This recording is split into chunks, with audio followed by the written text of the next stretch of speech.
কাঁঠাল জগন্নাথের এত প্রিয় যে সে চুরি করে পর্যন্ত কাঁঠাল খেতেন। আজ সেই গল্পটি আপনাদেরকে বলছি। জগন্নাথের একজন অতি প্রিয় ভক্ত ছিল, যার নাম ছিল রঘুদাস। জগন্নাথের খেলার সাথীও বলা যায়।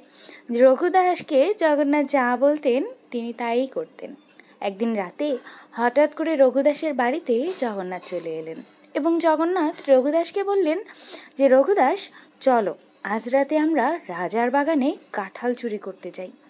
রঘুদাস অবাক হয়ে জগন্নাথকে বলল, জগন্নাথ, তুমি তো জগতের নাথ, তোমার কি চুরি করার কোনো দরকার আছে? তোমার তো সব কিছু আছে, তুমি চাইলেই কত কাঁঠাল খেতে পারো, কিংবা রাজাকে বললেও তো রাজা তোমাকে কত কাঁঠাল এনে দিতে পারে। এছাড়া তুমি আমাকে বললেও তো আমি তোমার জন্য কাঁঠাল এনে দিতে পারি, তাহলে কেন চুরি করতে হবে?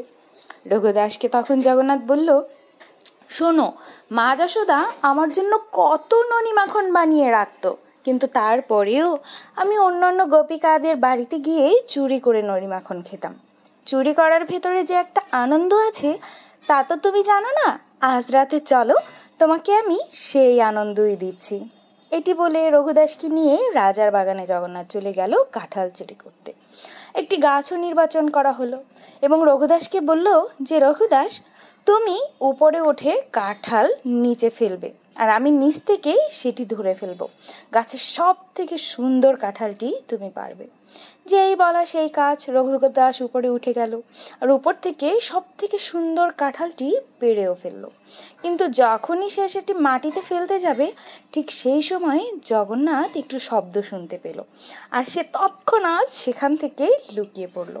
আর রঘুদাস বেচারা উপর থেকে কাঁঠালটিও ফেললো আর এত জোরে শব্দ হলো যে রাজার বাগানের যে প্রহরী ছিল তিনি তৎক্ষণাৎ শব্দ শুনতে পেলেন এবং দৌড়ে কাঁঠাল গাছের নিচে চলে এসলেন এবং এসে দেখতে পেলেন যে নিচে কাঁঠাল পড়ে ফেটে আছে এবং উপরের ডালে রঘুদাস বসে আছে। তিনি তৎক্ষণাৎ রাজার কাছে বিচার দিলেন। রাজাও রঘুদাসকে চিনত, তাই তিনি বিশ্বাস করতে পারলেন না যে রঘুদাস এমন চুরির কর্ম করতে পারে।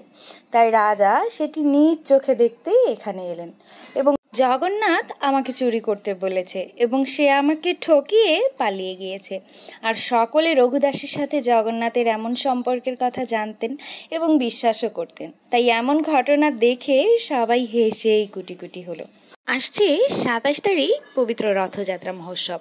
তাই আমাদের সকলের উচিত যদি সম্ভব হয় জগন্নাথের জন্য কাঁঠাল অবশ্যই নিয়ে যাওয়া। এছাড়া কলাও জগন্নাথের অত্যন্ত প্রিয়। হরে কৃষ্ণা।